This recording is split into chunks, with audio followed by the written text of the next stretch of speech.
Hey guys, Channer here again, and today we're going to be going over Furious Charge techniques.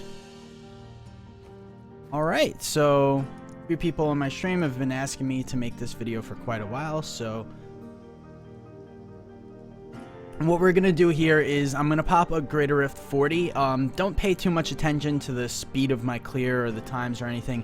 I'm not doing this as an efficiency run. I just need a little bit of a higher difficulty to demonstrate some things. So, Greater Rift 40 is like kind of a medium difficulty for my particular character, and I figured this would be a good difficulty to demonstrate.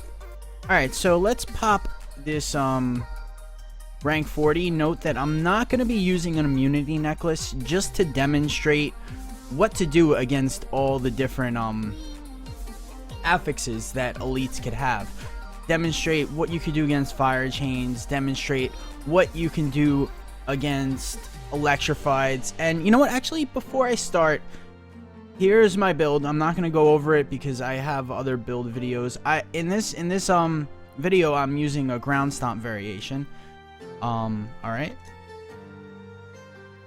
So that's my build. You could pause the screen there or go back. And here's my gear. Note that I am using Ancient Parliament Defenders, and these are extremely important in a lot of the techniques. Ancient Parliament Defenders and Pride of Cassius, that's where your big defense is coming from. Ignore pain, ignorance is bliss, stuff like that. Alright. So let's pop right into it. Greater Rift 40, here we go. Alright, so as you're going through Greater Rifts, you really want to get big chunks of mobs, and one way to do it is to go back and forth between 3 screens.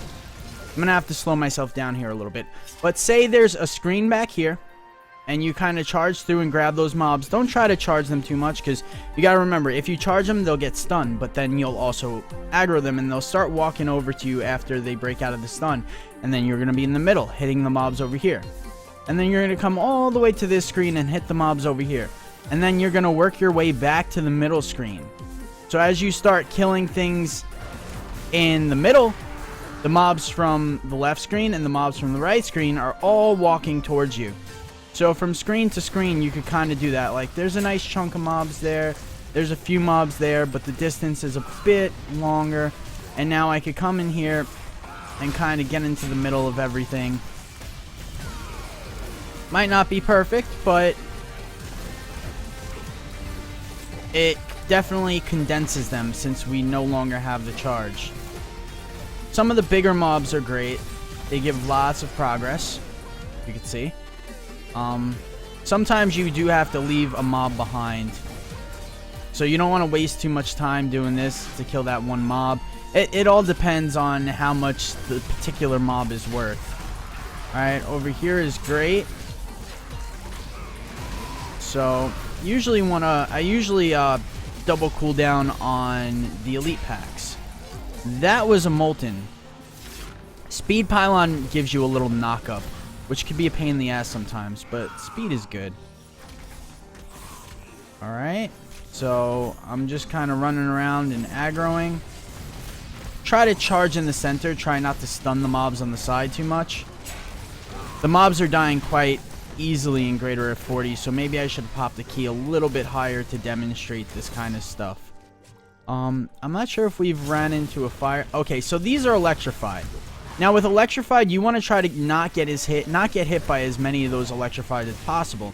One way to do it is to charge completely through. So you want to charge all the way across the mobs. As you can see, a lot of the electrifieds are proccing and they're not hitting me. If I just kind of go through them real fast, and now the electrifieds, you know, are not hitting me. Another way is to use your frontal cone. Furious Charge has a frontal cone, so you could charge them like this. Let him kind of come in a little more. Use my ancients. Boom. And that's something you would do on fire if they're giving you problems too. But another thing you could do is, like, when you're charging to the side of your character, you're gonna hit mobs. So you could kind of charge and stay on the side of the mobs. And that's one way you could deal with fire chains.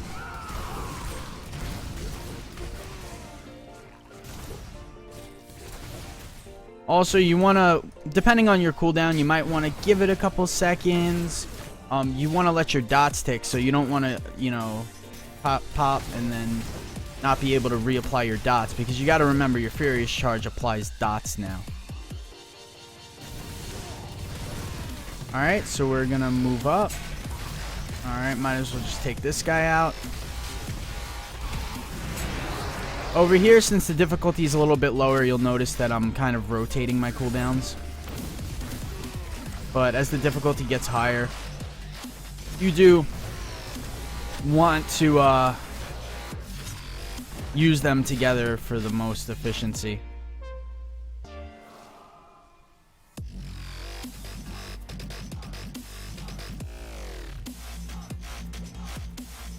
Alright.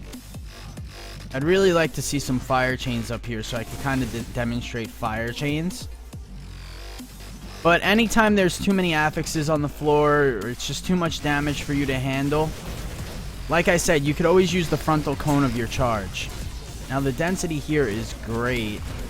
Shield pylon can be really good because you can grab those and you don't even have to charge mobs or worry about dying too much. Just kind of let them all group up and then boom.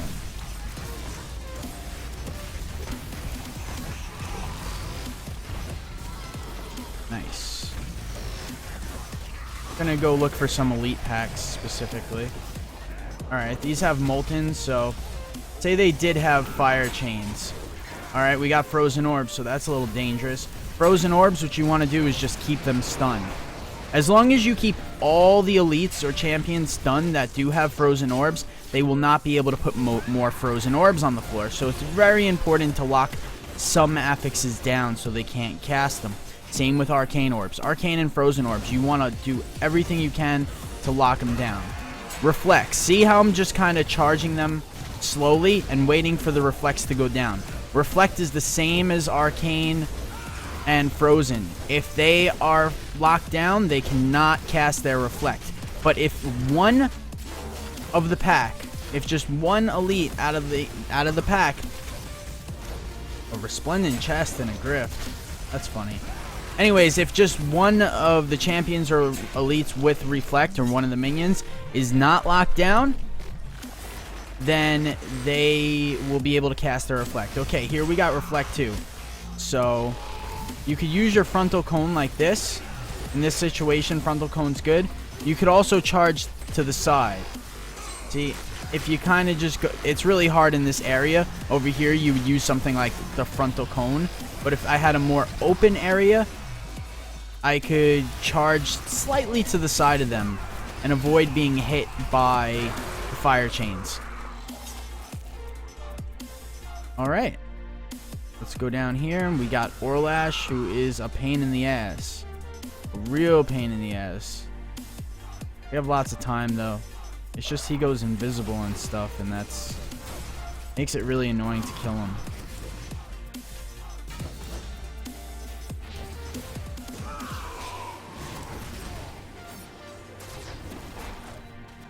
You could try to lock him down before he pops up in the air like that. I found that standing still kind of gets him to respawn a little faster.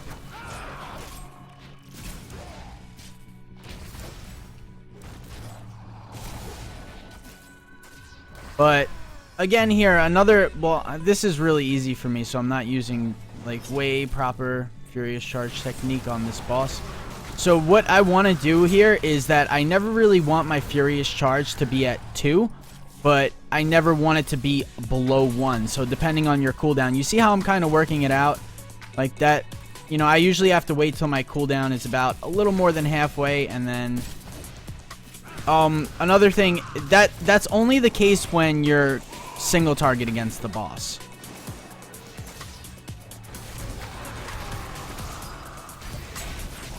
So obviously when you have more than one boss to hit,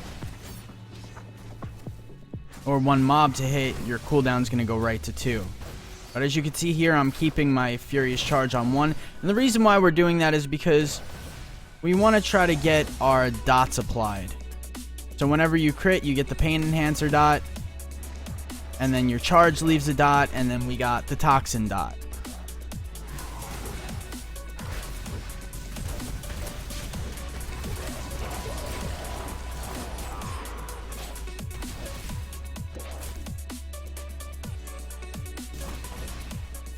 And the reason why we don't want to be at 0 is because we want to kind of keep at least 1 charge just in case we need to charge out of a bad situation.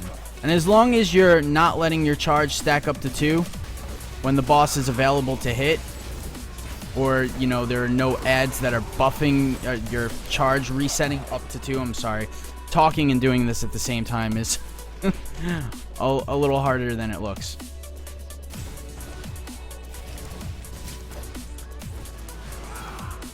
But you want to leave yourself in a situation where you always have a charge to get out of a bad kind of situation.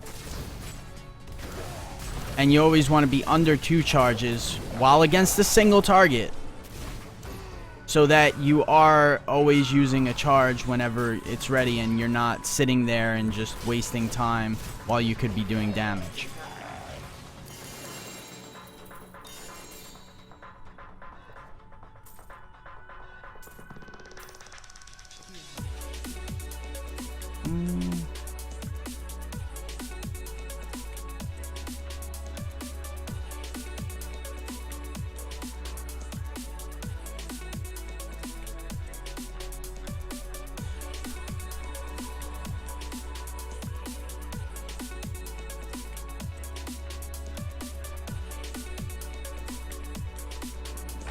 I'll take those 1%.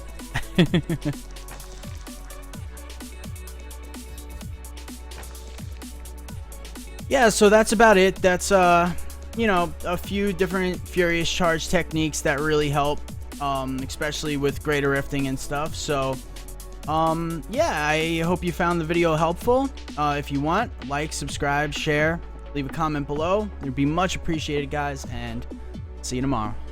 Later.